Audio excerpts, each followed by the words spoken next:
আওয়ামী লীগের ১.৫ দশকের শাসনামলে ব্যাংকিং খাতে চলে নজিরবিহীন লুটতরাজ। হলমার্ক থেকে বেসিক ব্যাংক, ক্রিসেন্ট লেদার থেকে অ্যানন টেক্সটের মতো বড় বড় ঋণ জালিয়াতি ছিল সবচেয়ে আলোচিত। দখল হয়ে যায় ইসলামী ব্যাংক। এমন পরিস্থিতিতে গ্রাহক আস্থা নেমে আসে তলানিতে, কমে যায় আমানত। আবার হাসিনা আমলেই হয় বিশ্বের সবচেয়ে বড় সাইবার হ্যাকিং, বাংলাদেশ ব্যাংকের রিজার্ভ চুরি। ২৪ আগস্টে ছাত্র জনতার গণ অভ্যুত্থানের পর দায়িত্ব নেয় অন্তর্বর্তী সরকার। অর্থনীতির শ্বেতপত্রে বলা হয়, বিগত সরকারের সময় দেশ থেকে পাচার হয়েছে $234 বিলিয়ন। নতুন গভর্নর দায়িত্ব নিয়েই ভেঙে দেন দুর্বল ব্যাংকগুলোর পরিচালনা পর্ষদ। তবে টাকা ছাপিয়ে তারল্য সরবরাহ করায় সমালোচিত হয়েছেন। সংস্কারের জন্য গঠন করা হয় ৩টি টাস্ক ফোর্স।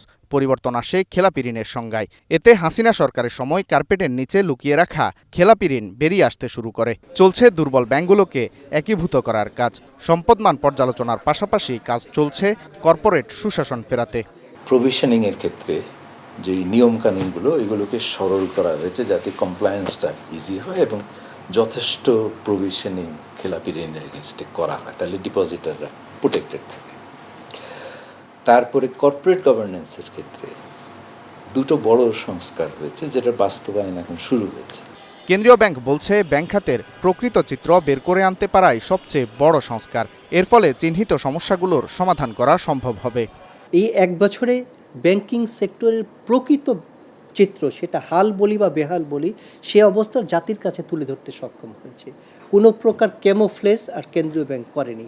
যা প্রকৃত চিত্র, সেটা বর্তমান প্রশাসনের বিপক্ষে গেলেও আমরা কিন্তু কার্পণ্য করিনি প্রকৃত চিত্র জনগণের সামনে তুলে ধরার ক্ষেত্রে। অতএব আমাদের যত জায়গায় ব্যর্থতা আছে ব্যাংকিং সেক্টরে, সবই জাতির কাছে তুলে ধরেছি। কারণ সামনে আগাতে হলে প্রথমে পিছনে যেতে হয়। আমরা সেই পিছনে যাচ্ছি, কারণ আমরা বহুদূর আগাবো।